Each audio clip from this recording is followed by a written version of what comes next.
Connect to Turkey's cultural heritage. Immerse yourself in the timeless beauty of Ephesus, where ancient civilizations once thrived. Gaze upon the awe-inspiring vistas of Cappadocia, where every sunrise paints a masterpiece in the sky. Each destination reveals a chapter of humanity's rich story. Discover the UNESCO World Heritage Sites in Turkey with Turkish Airlines.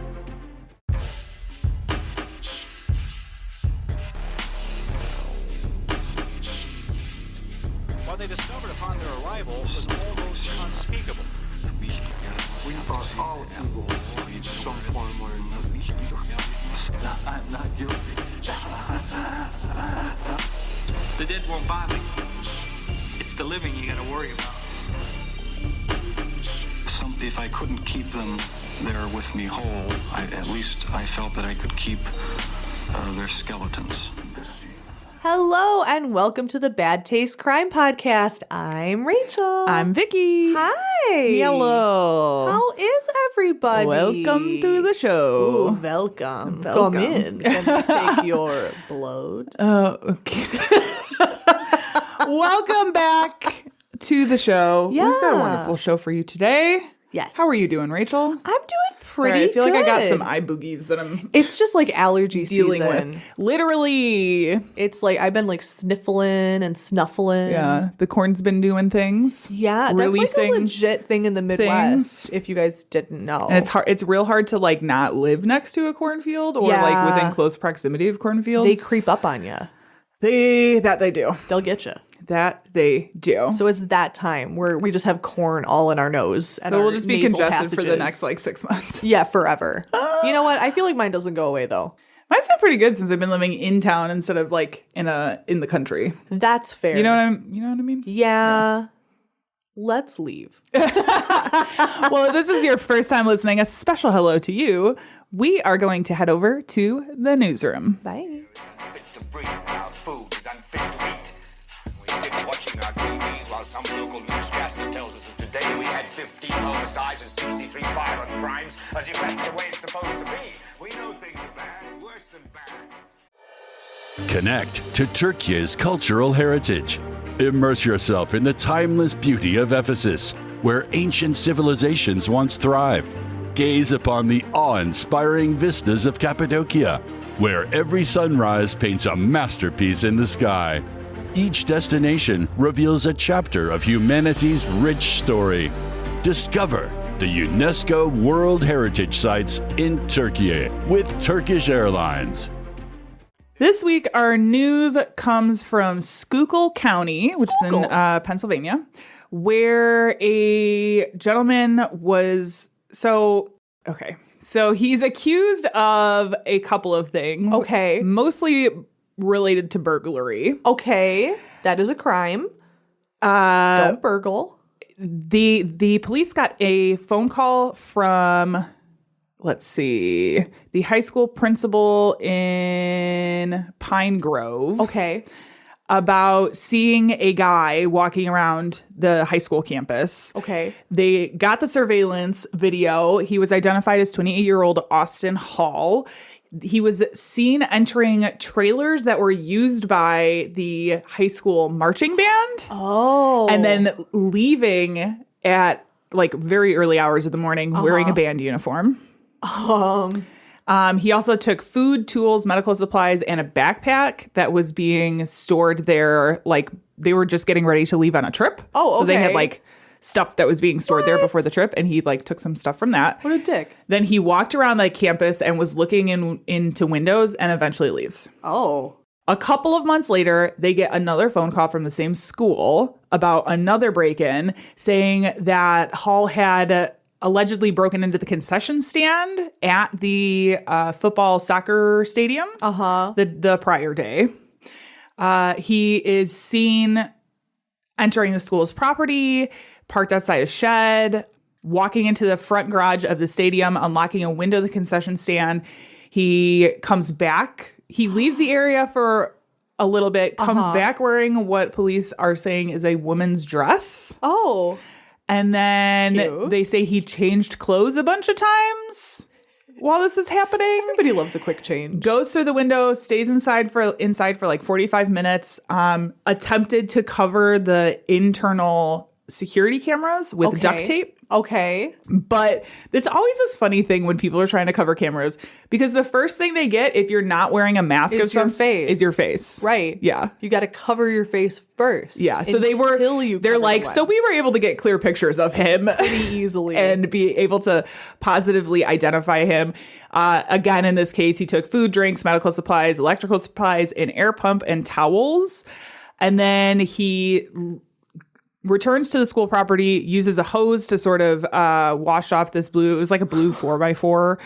Anyway, so weird. Yeah. So he's just skulking around, being a weirdo. Yeah. So Hall has said to officers that he does have a drug problem and sometimes he blacks out. But he does say that he remembers these incidents. Oh. And he took some of the things that he stole and put them into a wooded area known locally as the Ghost Bridge. Ooh. Yes. And he also said that he took the backpack. He was using it to store personal items like his wallet and teeth. Oh. I keep my teeth in my mouth. Well, and I don't know if this means teeth he lost or if they're like dentures. Yeah. If he has a drug problem, I mean, they could be. Right. Could be either one. Yeah. True. So anyway, he's been charged with 2 felony counts of burglary and 2 counts of criminal trespass and a misdemeanor of theft and receiving stolen property. And a misdemeanor and being fucking weird. What are you doing, sir? Dude, I understand the urge to steal a marching band uniform, though. Yeah, because totally. why the fuck not? For fun. I do love that he had a lot of dramatic costume changes. Mm-hmm. That's fabulous. Yeah. Yeah. The dress for no reason is so funny. He's just coming out in a dress and heels. Like, I don't know what other outfits he had on because they were like, yeah, he changed clothes like several times. So I don't know if it was like a full outfit the change. mascot, and, and then he's the coach. Oh my God. He's like Roger imagine? from American Dad. Just skits, yeah. Yeah. All right, we're going to move on to Netflix and Kill. This week we are talking about, okay, so I don't know if you've noticed or realized this, but Netflix has put out a series of documentaries. There's one sort of set called Untold. Right. That generally follows sport-related things. Right. There's a train wreck series now also that covers wide variety. There's like train wreck poop cruise, I'm sure you've heard about. Yeah, poop cruise. There's train wreck. There's one coming out about PI moms. There was one called The Liver King. Oh, yeah. You know what I mean? Like they're very interesting stories about just like train wrecks of a situation. Crazy. They've been coming out with these. And I kind of love it because they're also not, depending on if it's a series or not. If it's not, they're typically not very long. Yeah, like which an is hour and a nice. half. Yeah. Nice and digestible. So we today are going to be talking about Untold, The Fall of Favre. Oh, yeah. Because, oh boy. As you know, we are not necessarily into football. You know, earlier we literally had a conversation where I told her I could not name 5 basketball players if you held a gun to my head. And I proved you wrong, did I not? I could, but they were all like the major ones. I held the metaphorical gun and was like, yes, you can. I couldn't name 10. How about that? I mean, I couldn't name 5 more. There's no way. You definitely could do 5 though, and you did 5. Yeah, but you hinted. With one, not for the first 3. Yeah, but for the last 2. Yeah. Yeah, but the other one, it wasn't a big hit anyway. We're not the most sporty people, We're not right? sport-minded girls. So Brett Favre, I mean, living in Illinois, you know the rivalry between the Bears and the Packers, which is nothing compared to the Packers versus Vikings, apparently. True. Yeah, that's what I heard. Yeah. But I have heard of Brett Favre for fucking ever, right? So this definitely looks at the beginning of his career, how he kind of got into football, like what he became this real cult figure. People are obsessed with him. Like he was like the godfather of football for a while. He was so famous and so beloved. Right. By a state, because he played for the Packers, by a state who loves football. Like they find a lot of value in football, right? That's like football central. Yes. Yeah. So there is also, covered in this documentary, if you don't know, he was allegedly involved with Some really sketchy shit. Uh-oh. Do you know about this I at all? don't. Okay. I can't even picture him, to be honest with you. So he played in college. He kind of got drafted not as high up as you would think. He wasn't playing in the beginning. He goes to the Packers and starts doing really, really well. Then it comes out that a woman comes forward saying that he had allegedly been sending her illicit text messages, trying to get together with her, unsolicited dick pics. Ew. Brett Favre at this point is married. No one wants to see that, Brett. It's wild because this woman and his wife look very fucking similar. That's, and he's like, so very gross. obviously, and like since then the text messages and stuff have been produced, but at the time that this is happening, it was still, people were like, this woman is just coming forward to be famous, to be known for something, blah, blah, blah, blah, That's blah. Yeah. So that happens. And then there was this whole thing over that was enough, really. Yeah, really. But, Salacious.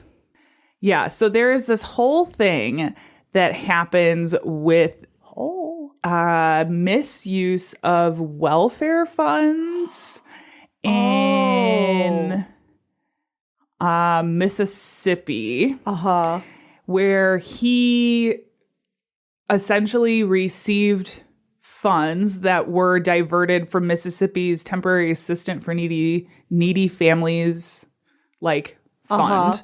I did hear for about welfare, this. and that money was partially funneled into building a new stadium for the college that his daughter plays volleyball at. And then part of it was diverted into, it was like an investment in this, like a supplement company, Right. Or that I'm sure he has his name on. yeah. So Don't you make enough money, sir? You got to take it away from welfare, you dick. Yeah. And he was getting paid out for like speaking engagements that he never did. Oh, okay. And Total that fraud. was happening. He sounds like he sucks. Yeah. He has always claimed he was receiving these funds. He did not know that specific money was supposed to be going to. Why didn't you know that? Don't you have an accountant? Right. Liar. But he has said, he's maintained, he didn't know that money was misappropriated by the people that he was receiving it from. He has no claims to know where that money is coming from or have any responsibility to know where that money is coming from. And as far as I'm aware, has not been charged in relation to any of it. Of course. But this is all things that could happen. He possibly could face a civil lawsuit at some point. But it doesn't seem like he's getting any like criminal charges for any of it. So I just want to make that super clear. It was a biotech company that he. Yeah. Here we go. Yeah. And there's like text messages that have come up that sort of make it clear that he might have known what was going on. Shocker. It's very sketchy. But there's a lot of stuff about Brett Favre that I didn't know. And I'm like, you're kind of a... I didn't know any of that. Yeah. Yeah. What a douche. Oh, it does seem like he is standing as a defendant in a welfare funds lawsuit. Okay. Like civilly. It doesn't seem like it's... He's done a deposition a few years ago, but it doesn't seem like it's settled from what I can tell from here. Oh, anyway, it's awkward. It's a very interesting little look into... Yeah.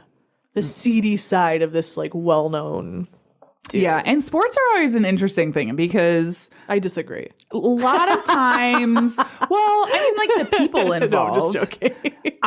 A lot of times they are, I don't know, who you wouldn't expect. Sometimes they have skill in high school. Sometimes they don't. They catch a lucky break or something. Yeah. And you get all these people and then give them a shit ton of money to play professionally. And they're all kids as they get drafted. It is crazy and they don't how know, young like, they are. You know what I'm saying? Yeah. Sometimes I feel like unless your parents took great care and like the systems you were in made sure that you had the education that you needed around the economy and like how to handle money and like things to do with it. Like And you're going to have a really hard still, time if like, you don't have any of that, you much know? money and power. Yeah. I feel like could corrupt and has lots of people from and popularity, Yes. like the image oh of my gosh, being, groupies, and you're on the Wheaties box. And yeah. Yup. Anyway, Sheesh. interesting shit. This is that part of the show where we say content may not be appropriate for all listeners. It's not. Today we are talking about a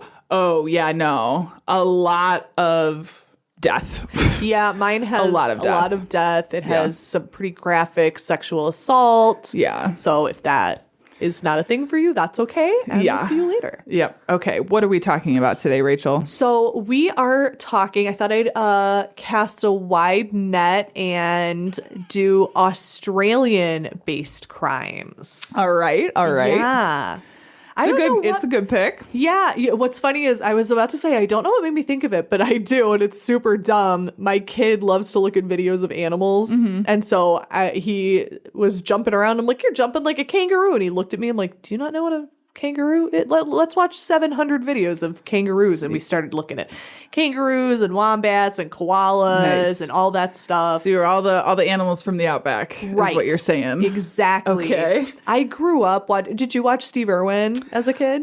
Yes and no. He was not specifically one of the. I liked the more kiddie type animal shows, so things like Zaboomafoo Love or like Zaboomafoo. there was I don't know, like Gullah Gullah Island Yeah. was kind of animal themed. That was like young. You know what I mean? I wasn't necessarily more geared towards kids. Yeah. Yes. And 100%. I'm over in my living room watching a crocodile bite his fingers off. I'm like, yeah. Oh my God. So funny.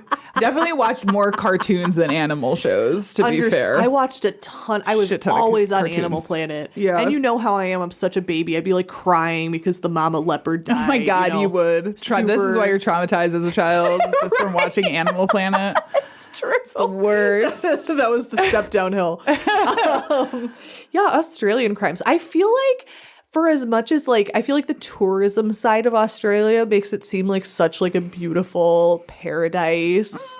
Like it's like beautiful and beachy, and then there's like so much to do and so much nightlife. But then when you get into like the true crime aspect, it is like they have some of like the worst, like scariest, like serial killer and stuff. Like they're unhinged. And they also are similar to a lot of places in that there is organized crime, like mobsters and sort of this political manipulation. And you know what I mean? Like those kinds of things are at play. Some areas are very remote. So like that brings a different set of problems with, you know, people getting into arguments or whatever. Yeah. Like, yeah, it's a...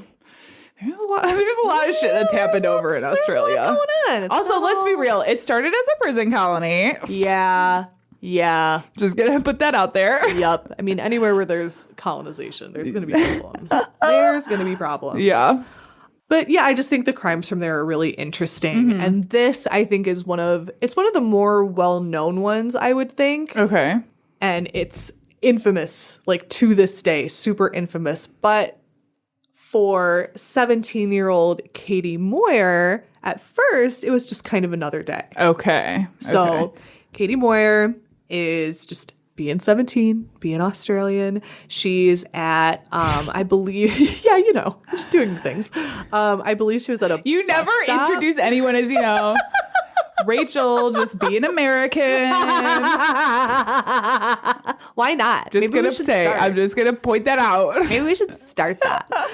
Oh my God.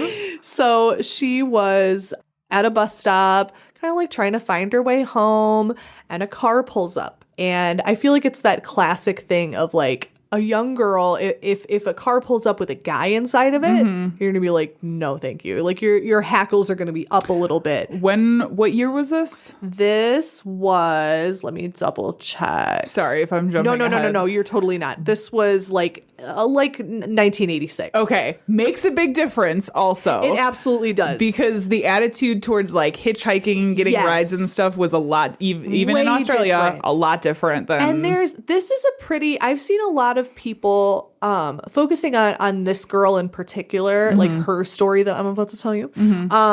sort of, I've seen people like victim blame her because she did get in the car, and it's like, dude, it was different. It was a different mindset. It was, yeah. And people don't do things unless they feel secure, and she obviously felt secure. Right. Like, leave her the fuck alone. Yeah. Anyway, sorry, not to derail, but it does make a difference because it is just an attitude.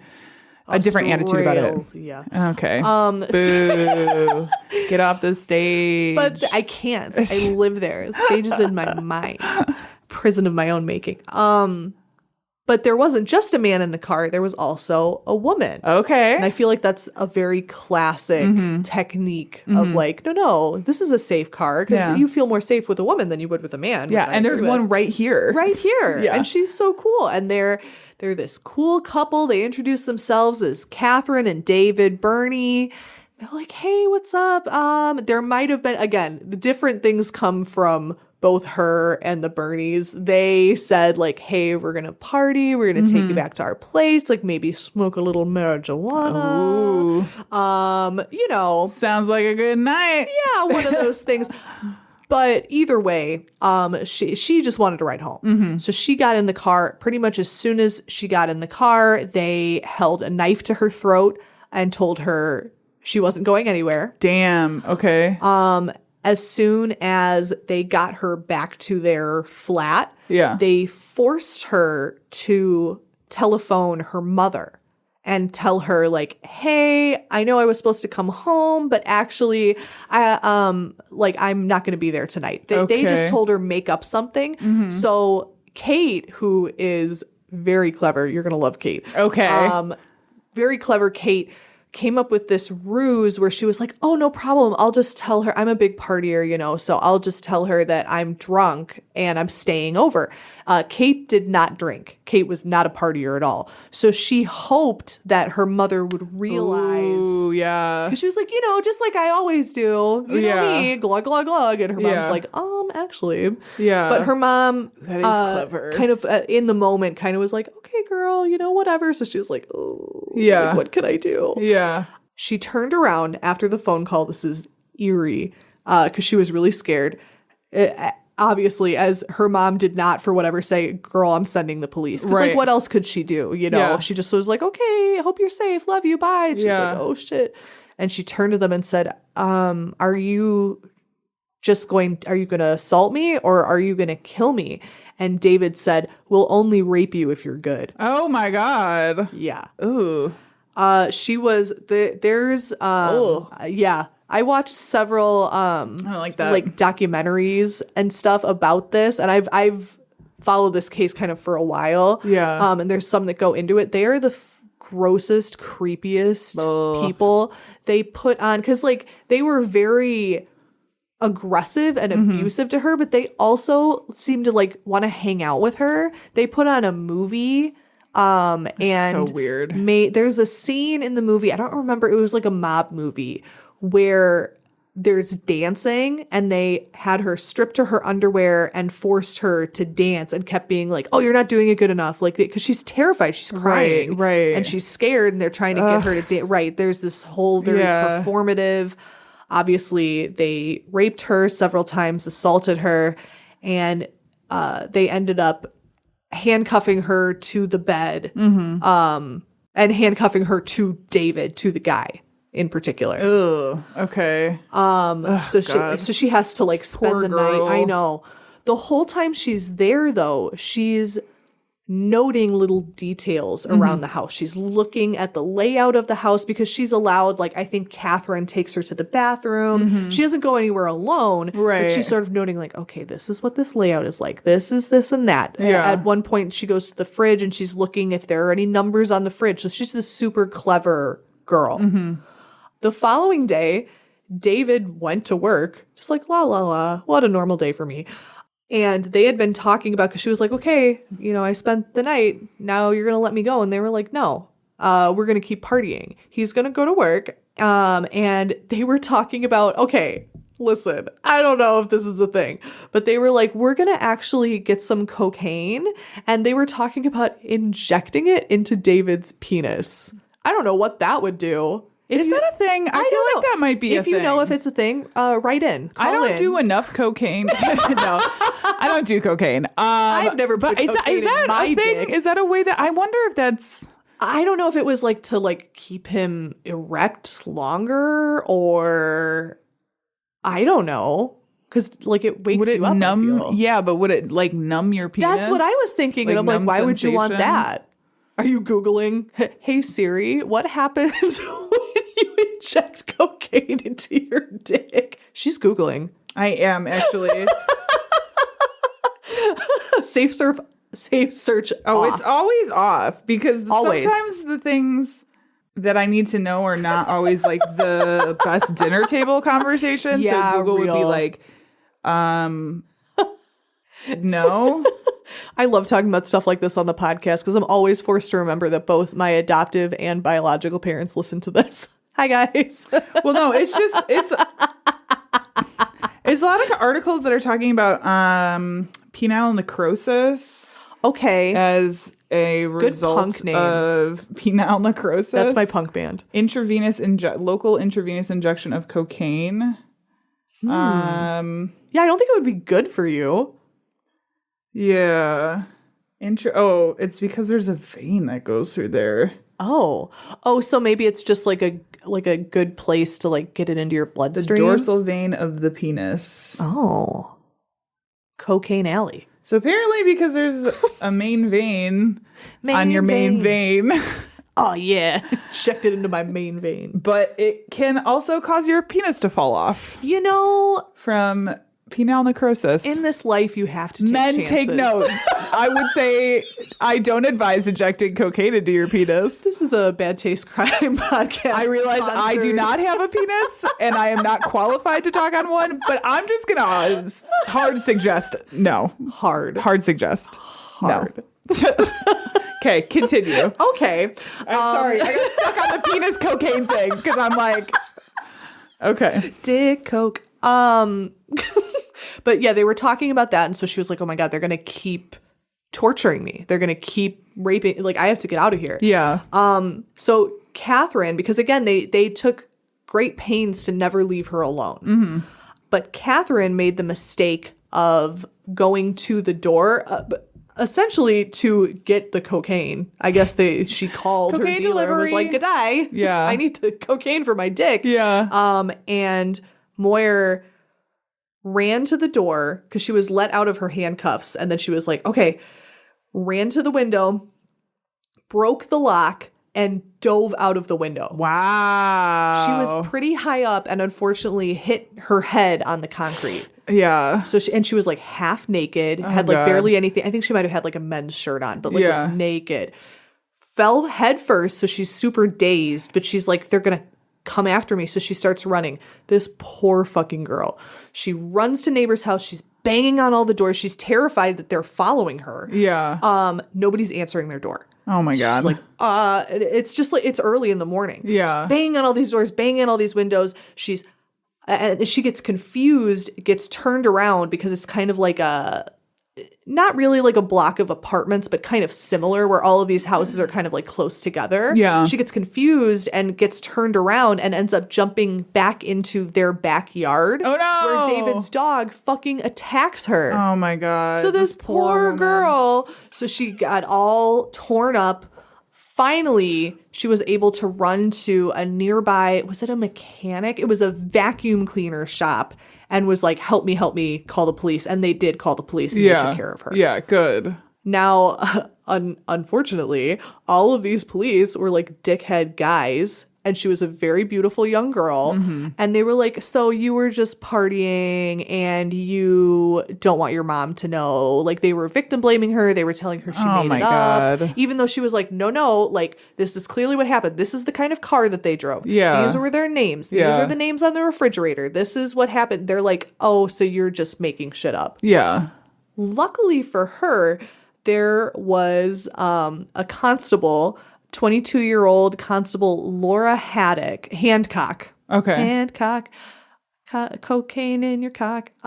She believed her. She was like the only one to believe her. She was like, I don't think that she's lying about this. She Yeah. seems genuinely scared. And she was able to, even though her because I think she had just started. She had just started on the force. She was pretty young. Yeah. All of her superiors were like, just don't even talk to her about it. She was like, I'm going to sit down with her. So she sat down with her and was able to get the story and was able to write down the details, which included their address and phone number. Oh my God. Wow. So it's like, because when she had to call her mother, they had the phone number. It was either printed on the phone or they had it written like next to it, and she memorized it because she's just such a clever little girl. Yeah. So it's like she has all this information. You're not even going to look, Right. like, you assholes. Right. And she had read. So I guess when they didn't say that their last name was Bernie, they didn't tell her. But when she had gone to the bathroom, Catherine had just stood outside or like with the door cracked, and she was able to like look at bottles of medicine. So she was like, one of them's name is Bernie, David Bernie. Yeah. That's his name. It was probably a nice. bottle full of cocaine for his dick. Oh, the movie they made her dance to was Rocky. Okay. That's what it was. So she was like, Rocky was on TV. So this is when I was at the house. And she had like hidden things in the house. I remember hearing that she had plucked hair from her head and was like pushing it under the couch. She had made like a little drawing. She's so smart. So smart. So smart. I probably wouldn't have done shit. Yeah. I would have just stood still and died. Yeah. Like, she is so brave Yeah. for 17 for even knowing that they would look for things like that. She even made like a little drawing somehow and had concealed it somewhere in the house. And she was like, you're going to go and find it. And they found it. Yeah. And they found like the tape of Rocky That's and everything. crazy. Yeah, they Yeah. were like, oh shit. So they were immediately arrested. They went to the house, good. arrested the Bernies Good. after searching, and they were like, yep, this is it. Yeah. But during their interviews, they were giving like kind of conflicting information. But like, it's like, okay, yay. Like they tortured and raped this girl and kidnapped her, and now they're in custody. That's great. Yeah. But the story was not Oh, over. Jesus. Okay. So it started where they're talking to the police, and they're starting the story off with like, no, this was all consensual. She wanted all of this. She came over to our house to party and put cocaine in my wiener. Yeah. But finally, after pressure, which a lot of that was from that female constable who was like, I fucking knew you were a damn dirty dog. Yeah. They were able to finally force David to confess not only to the rape and kidnap, but to several murders. Oh my God. Okay. So she All had right. evaded not Although- only a rapist, but a pair of serial killers. Thinking about how they lured her into the car, Right. It also does not seem like it was their first time And it doing was that. not. Okay. That And makes it sense. That was makes not. sense. Yeah. Their Wow. first time, allegedly, because I will say, like, I'll say all of the victims that, like, they know for sure, they are suspected of many, many other crimes. Okay. Many Okay. other murders. The first would be 22-year-old Mary Nielsen.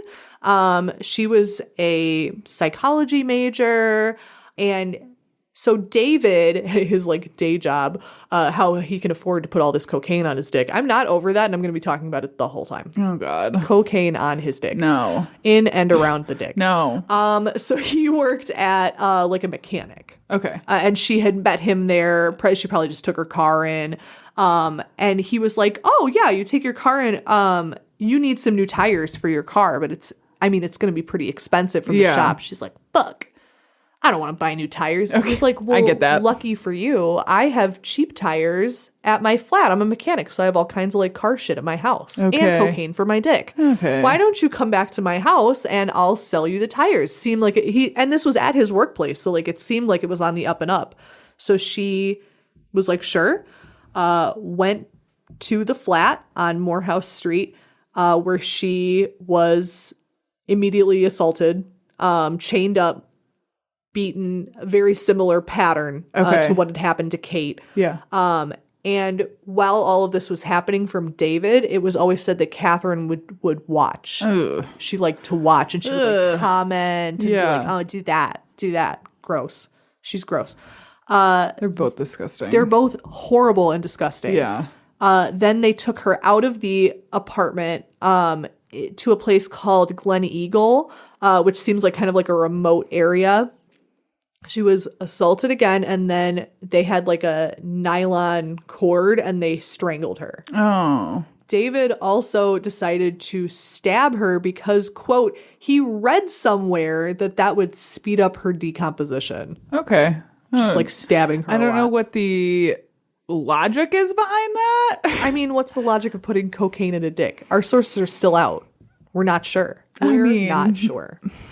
Catherine, although she's Miss Likes to Watch, helped dig the grave and helped put the girl in the grave. Okay.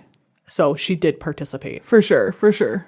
2 weeks later, Susanna Candy, who sadly was only 15 years old, she was a high school student, she was abducted while hitchhiking. Again, this was a different time.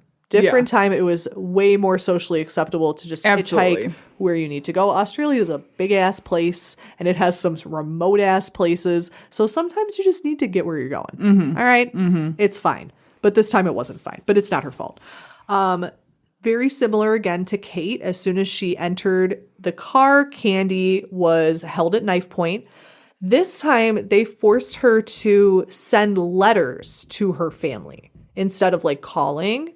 So she had to write to like her mother and everything else. And then she was subjected to the same beating, the rape, the being chained up.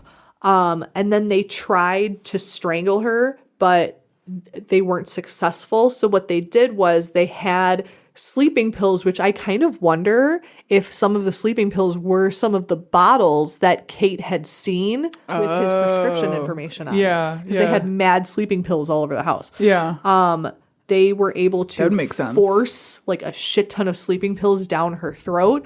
And then when she was asleep, they tried to strangle her again. However, David handed the cord to Catherine and said, "Prove how much you love me." And she strangled him. They went back to Glen Eagle, that same area, and buried her nearby Susanna. Yeah. Not long after, on 1st November, 31-year-old Nolene Patterson, this poor thing, this is so heartbreaking, she ran out of gas. So she was on her way home from her job. She worked at a golf club. She was a bar manager. She was just driving home, ran out of gas. So she's like, well, I guess I'll have to hitchhike home. You know, how am I going to get home? Like you do. Yep. Was picked up by the Bernies. They originally had planned to murder her immediately, but ended up keeping her for 3 days. And it is said that David grew attached to her and like emotionally and started to like almost kind of fall in love with her. Obviously not really, but like what he believed love was. Right. And Catherine, instead of being like, wow, maybe our victims are humans and we should let them go, was jealous of this poor girl who was like disgusted by these nasty people. She was jealous of her and told David, eventually was like, you have to kill her or I'm killing her myself. So, I mean, they clearly have a very skewed view of their relationship and of these people that they are, I would say, bringing, kidnapping and bringing home. Like, it's but very it's just fucked so up. Crazy to be like, you're jealous of her. She doesn't want to be there. Yeah. She wants to be back at her fucking golf club. Yeah. So they did the same deal. David gave her the sleeping pills, forced them down her throat, and then while she slept, strangled her with the cord, took her back to that same area of Glen Eagle, but buried her a little further away from the others. And it's said that fucking Catherine would take handfuls of sand, throw it at her face while she's already dead. Like, haha. Yeah. Like, bitch. Final victim, Denise Brown, before Kate anyway. 5th November, so right after. This was on 1st November. Yeah. And they kept her for 3 days. So then on 5th November, so they're escalating super, super quick. They abducted Denise Brown, who was 21, from a bus stop. Okay. Pretty standard, seems very similar to Kate. Abducted at knife point. They took her back to the flat and assaulted her. Then right after, like the following afternoon, they took her to a pine plantation in nearby Wanneroo, which seems like pretty remote. In the car, she was assaulted. And then David, instead of strangling her, he stabbed her in the neck, which is awful. Like during the assault, he stabbed her and then was like, okay, you're definitely dead. Put her in the grave. And then he produced an axe and struck her twice in the head and then reburied her. Oh my gosh. So like, I don't know if this, like, he keeps talking about like, I want to speed up the decomposition. I don't know if this was that or if he got angry or if he's just escalating. Cause like now the cord's gone. Now they're just doing blood force trauma. Yikes. So that was on 5th November. And then our survivor, Kate, was abducted on the 9th of November. Oh my gosh. So this is all happening like very, definitely very quickly. Speeding up a lot. Yeah. So a couple, so they were arrested after Kate saved the day. They were arrested and sent to trial. David ended up pleading guilty to 4 counts of murder and then 4 counts like each of like rape and abduction. There's this really creepy moment in court where they were like, so why did you confess? Like, why did you confess? And he looked over to the victims' families and went, well, it's the least I could do. Freak. Freak. I don't like any of this. No. At all. Catherine really never said shit, but she was also sentenced to the same stuff that he was. Yeah. And they were both sentenced separately to 4 terms of life imprisonment. Good. Now, there's an Australian, like, rule at the time, because, like, I don't know if at the time they didn't have, like, life with no parole. It was like they were required to serve 20 years before being eligible for parole. So that's it's like no matter what you're doing 20 years. That's like a minimum sentence. Okay. Like if they say you have a 50 years incarceration with a minimum of 20, right, you have to serve that before you'll be considered for parole. That makes sense. Yeah, we have that here. I think some states have it, some states don't. I think actually you had mentioned in your last story that it was like somebody had gotten no minimum life sentence. Right. And that was Australian as well, which is so funny. Yeah. They have like a very interesting way of doing legal things. Yes. I don't always understand it, but it's like so fascinating. Yeah. An interesting court.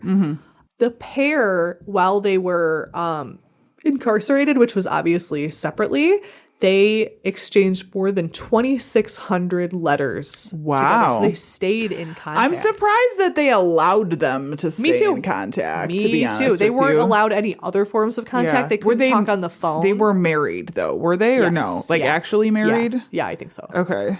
On October 7th, 2005, David was found dead in his cell. He had allegedly hanged himself. There's some stuff about like, well, he was really depressed and he was supposed to get all these antidepressants, but like was having trouble getting them. And there was this inquest coming up because he was allegedly sexually assaulting other prisoners. So they were like, well, we got to figure that out. So like all of this stuff was kind of like coming to a head. Jeez, yeah. Although he was described as a model prisoner, which I'm like, hello? How was he a model prisoner? Wild. And then, so there was a funeral, but Catherine was not allowed to attend. Okay. They were like, you can't come. Yeah. She is having a great time at Bandy Up Women's Prison. She is the prison librarian and appeared in, remember, I think in the last case I was talking about they do like theatrical productions in jail. Yeah. So she was in Nonsense. Okay. Nice. I mean, somebody's got to do it, I guess. Yeah, somebody, I guess. But I'm like, really? Like, what is going on? There have been many appeals from the public because, again, like she has this like point where she could technically get paroled, but there have been many like appeals from the public saying like, do not let this bitch out. Do not let this bitch out. Sure. She then became, so like the government was like, no, you're right, this bitch sucks. So she is the 3rd Australian woman after Catherine Knight, who I think you've talked about before, and Patricia Byers, to have her papers marked never to be released. Yeah. Yep. So that was overturned, which is dumb, but she still bids for parole, but they keep just like telling her no. Right.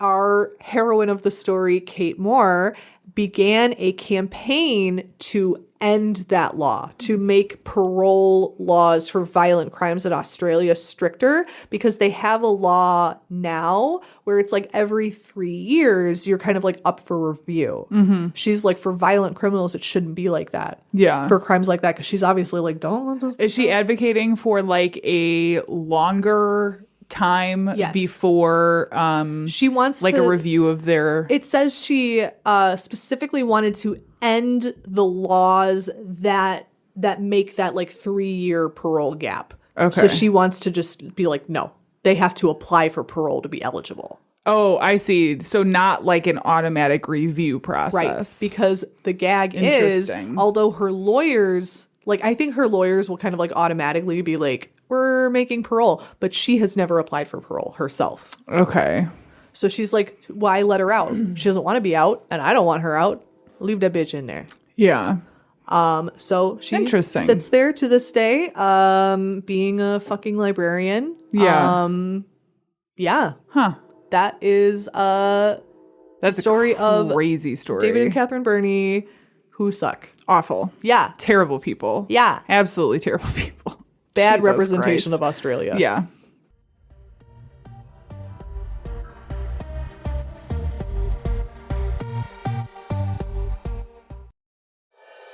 Connect to Turkey's cultural heritage. Immerse yourself in the timeless beauty of Ephesus, where ancient civilizations once thrived. Gaze upon the awe-inspiring vistas of Cappadocia, where every sunrise paints a masterpiece in the sky. Each destination reveals a chapter of humanity's rich story. Discover the UNESCO World Heritage Sites in Turkey with Turkish Airlines.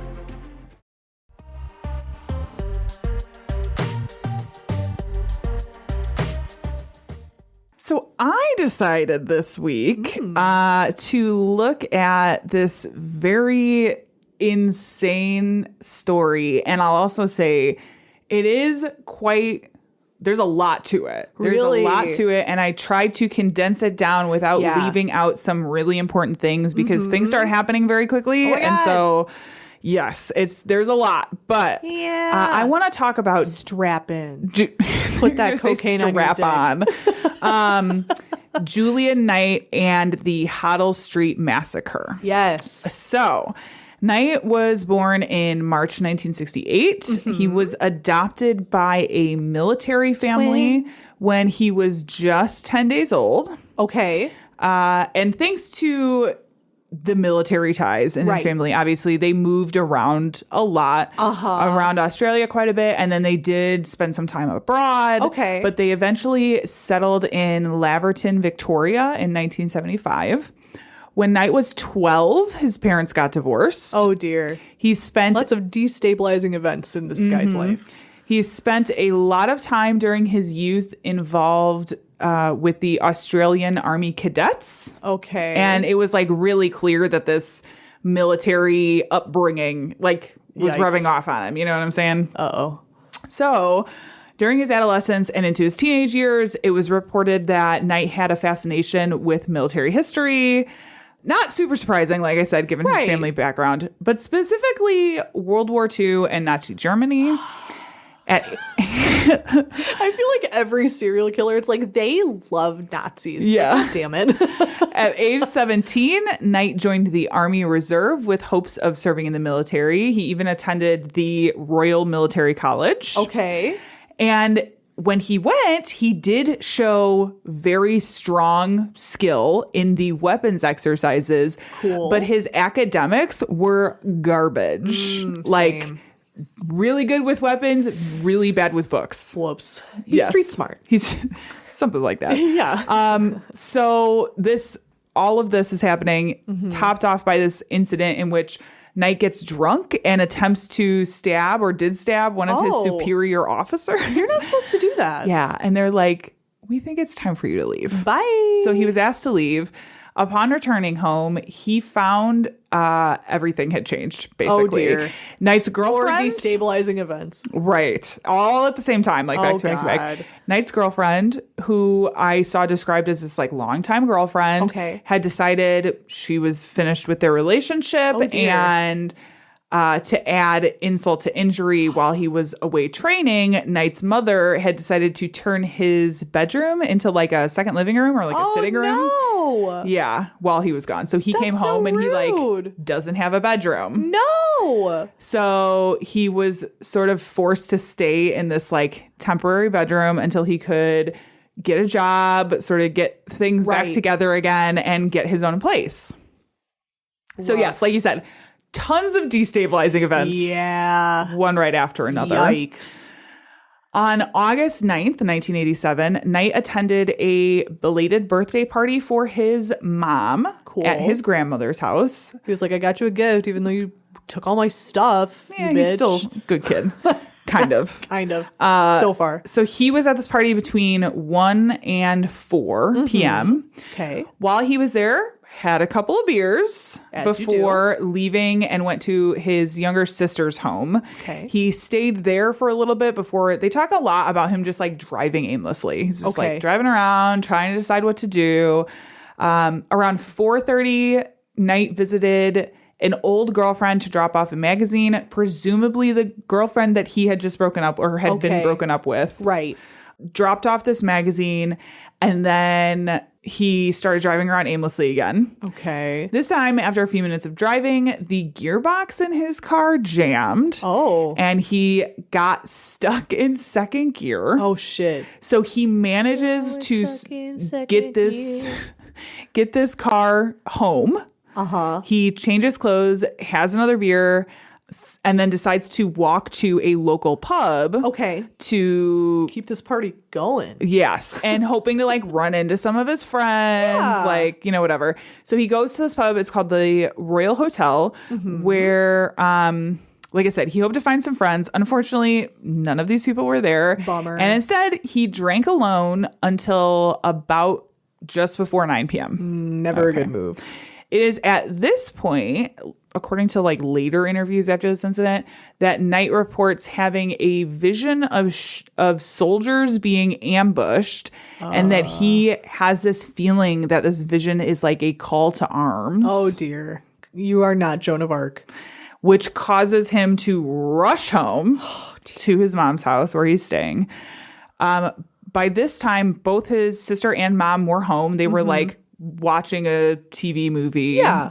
So he talks with his sister for a second. She goes back to watching the movie with their mom, and Knight goes upstairs and starts pulling out a number of guns that he legally owned Oh, God. and were stored underneath his bed, including a 177 caliber Daisy BB air rifle, a 177 caliber Chinese air rifle, a 177 caliber Crosman Model 76 air rifle, a 22 caliber Ruger Model 1022 semi-automatic He rifle, loves World War II. a 12 gauge Mossberg pump action shotgun, and a Chinese-made 7.62 millimeter caliber M14 semi-automatic military rifle. He is strapped.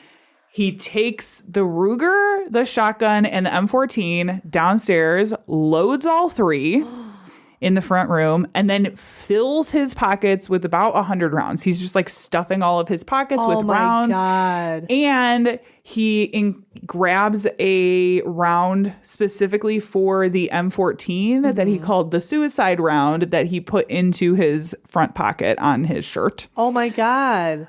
A black combat knife. He also grabbed that and like puts it down the back of his jeans and leaves the house. Guns and ammunition in tow, and starts running down a few roads before he gets to Hoddle Street.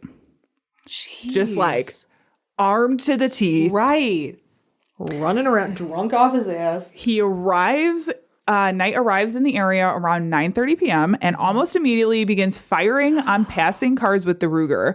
And it was literally like cars from both directions. Yeah. Anybody that came within, they talk a lot about the ambush zone, like the quote unquote ambush zone. So like where he was standing, and he's sort of walking as he's shooting, not like fast, but a little bit. So he is kind of inching up the road.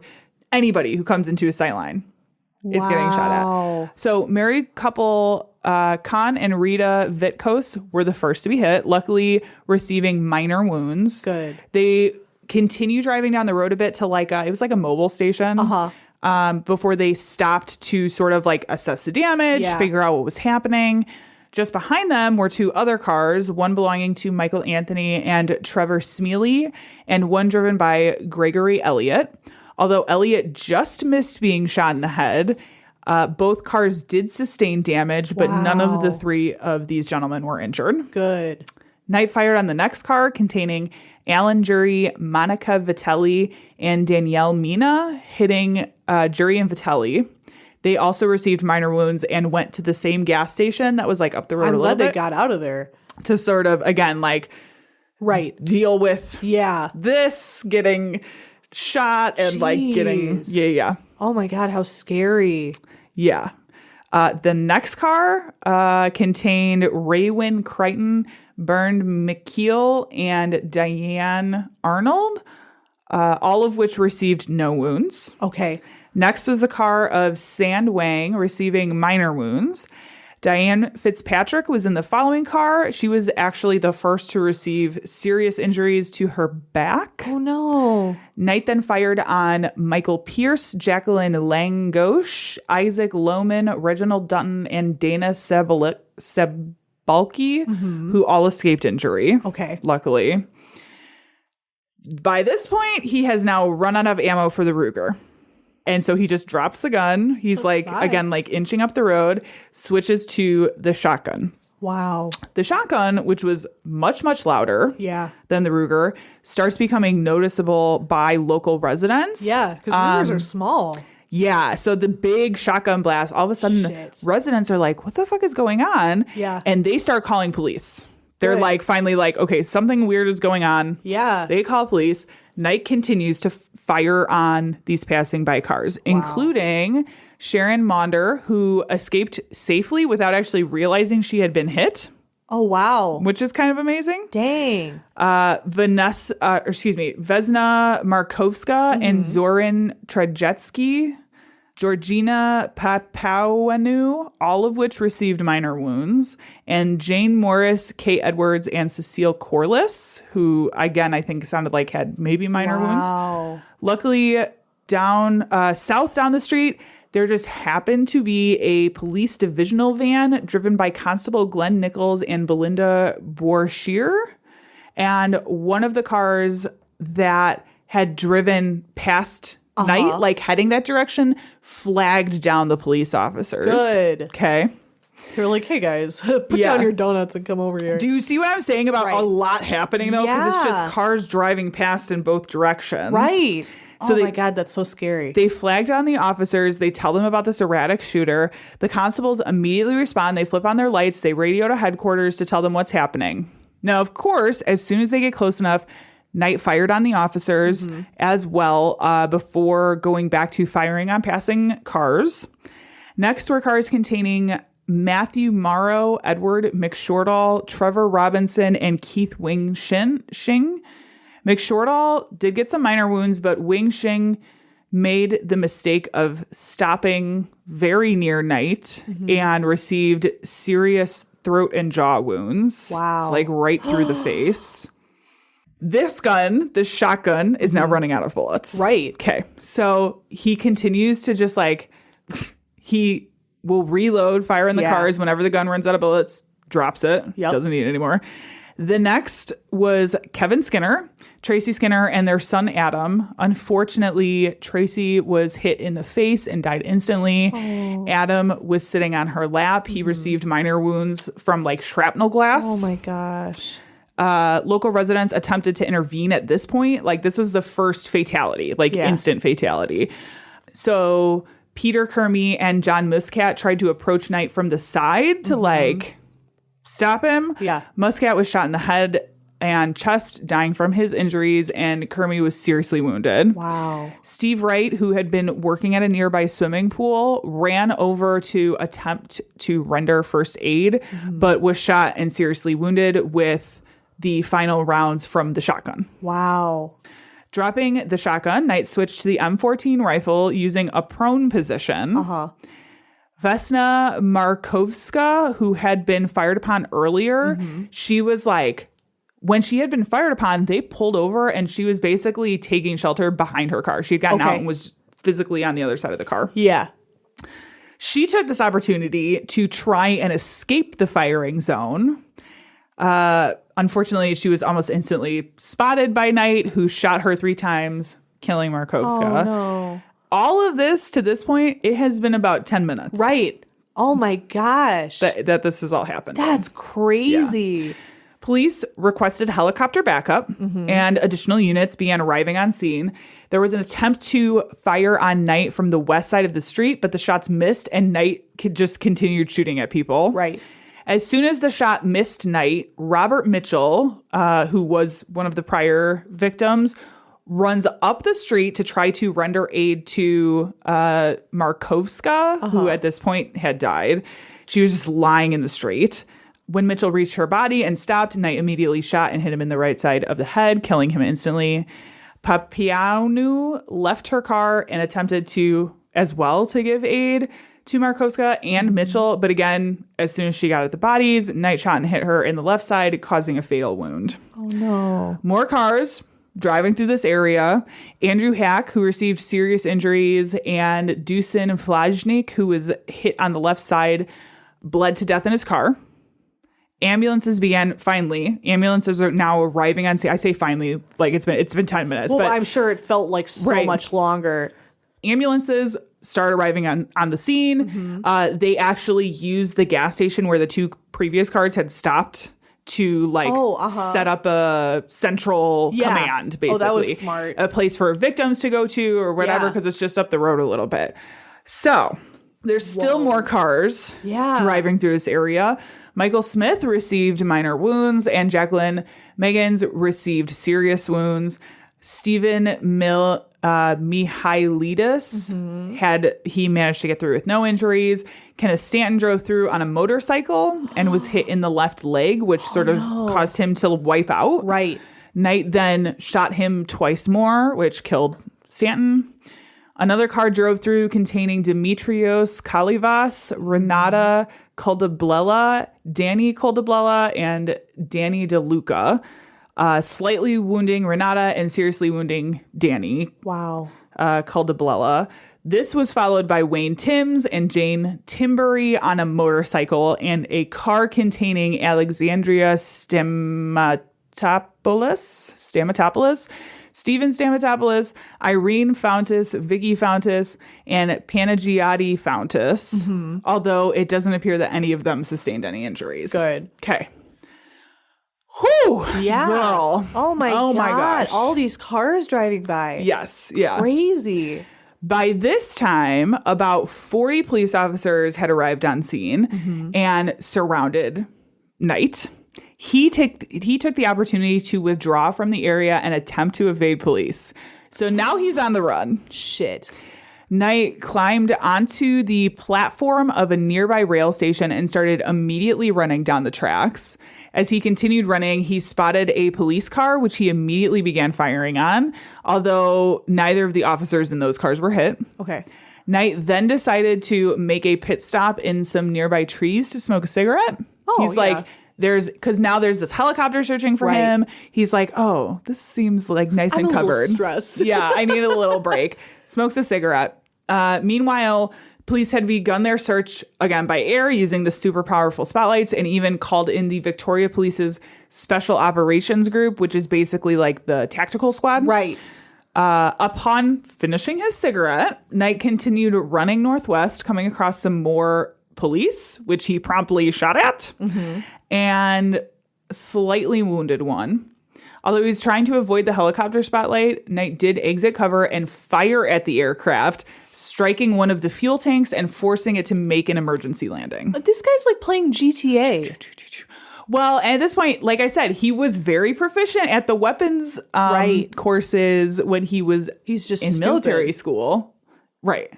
Wow. So this is his jam. oh my God. He's in training for this. It's crazy. Knight continued his escape, now heading towards the home of his ex-girlfriend. Oh no. At this point, they're about 40 minutes into the massacre. Knight is spotted by 2 police officers who begin pursuing him in their car. He unleashed the remaining 10 rounds towards the police car before ducking behind a low brick wall.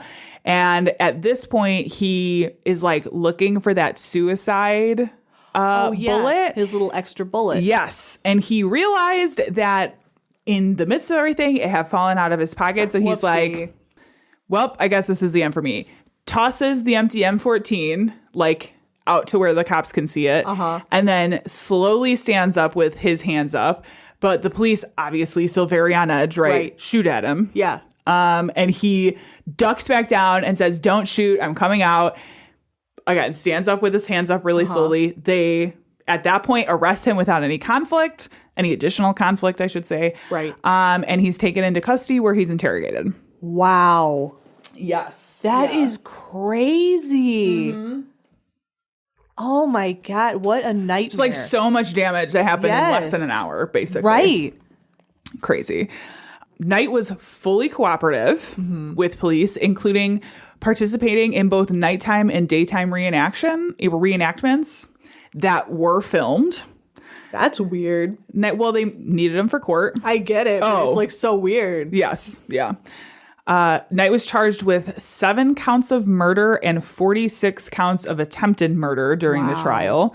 His defense team claimed that he had a personality disorder with hysterical features. I'll say. Now, the part of the opinion on this case, it will be linked to in the show notes, but I wanted to read a little excerpt of the case before the Supreme Court in Victoria because I just think it gives interesting insight into the defense side of things, okay? So it reads in part, quote, as Dr. Sim pointed out in his report, there is no doubt that when you left Duntroon, which is the military college. Yeah. When you left Duntroon, you were in a highly stressed and emotionally fragile state and were depressed. This reaction was to build up even further in the setting of your attempts to come to terms with your life and the total collapse and disintegration of your life's ambitions. In the weeks that followed, a number of events contributed to accentuate the state described by Dr. Sim. When you returned home, your room had been converted into a sitting room, your clothes were in boxes, and you were sleeping on a folding bed. You felt rejected. Okay, end quote. It goes on to say, quote, as a result of the combination of all these factors, you felt rejected and lonely. On the very night of the shooting, you drank alone at a hotel near your home and you tried to engage strangers in conversation. You tried to speak to the barmaid who ignored you and you felt rebuffed, end quote. Okay. Whatever. So he talks about, there's also a section in there that talks about an attempt to contact his birth mom in like South Africa. And she was like, I don't want anything to do with you. Right. And all of these things compounding into apparently having visions, because that's ultimately what set him off at the bar. Right, Was this is he's having these- supposed vision. Right. That led to just like they talk about it. Yeah, like it's pretty clear that something snapped. Right. Like, But- go to therapy. But then the decision is like, but we're not here to judge your mental state. Like you're fucking guilty. yeah. It's crazy. Yeah. So Knight that shit. pled guilty to all of the charges and was sentenced to 7 concurrent life terms with a non-parole period of 27 years. Whoa. He is currently incarcerated in the protection section of the max security Filio prison. Cool. That's a good place for him. Wild. That dude sucks. I know. I know. Cry me a fucking river. I'm sad. Okay. Yes. Well, Do something else. do something else, like not not getting killing. your stash of fucking guns from under your bed. Yeah, stop that. You weirdo. Freak. Anyway, That's a good one. Oh my God. My little heart was beating. if you That's crazy. have decided you wanted to go visit the Outback, Listen to this podcast on your way. Have a bloomin' onion. Hi, I'm Ellen, and I'm scared we exist in the Matrix. I'm Jaslyn, and I'm bad at ad-libbing. And you're listening to High Expectations, the promo. For our international listeners, you can appreciate our cute New Zealand accents. For our local listeners, you might bump into us in the street 3 times in the same hour. Our podcast is about pop culture, Sexuality, relationships, interesting hobbies. banter, and ragging on each other. You can find us on Apple Podcasts, SoundCloud, Pocket Casts, Podcast Addict. or anywhere you might like to find podcasts. Yay, please subscribe. Goodbye! Connect to Turkey's cultural heritage. Immerse yourself in the timeless beauty of Ephesus, where ancient civilizations once thrived. Gaze upon the awe-inspiring vistas of Cappadocia, where every sunrise paints a masterpiece in the sky. Each destination reveals a chapter of humanity's rich story. Discover the UNESCO World Heritage Sites in Turkey with Turkish Airlines. Well, that has been it for our show this week. Do you have any final thoughts before we I want a finish up? bloomin' onion now. Oh my gosh. Do you like that? I gotta be in the right mood because Yeah. I gotta be in the right mood for onion. I'm gonna be honest with you. I'm an Although onion I love girl. fried onion, like onion rings, onion Oh, so good. straws, that kind of stuff. Yum. But not like raw onion. Not big on raw onion. I like raw onion. No, Yummy. absolutely not. Yum. If you enjoyed this episode, you can find more like this at badtastepodcast.com. Our sound and editing is by Tiff Fullman. Our music is by Jason Zakshevsky, the Enigma. Woo! This has been the Bad Taste Crime Podcast. We will see you in 2 weeks. Goodbye. Bye. Their bodies on the hillsides along the highway.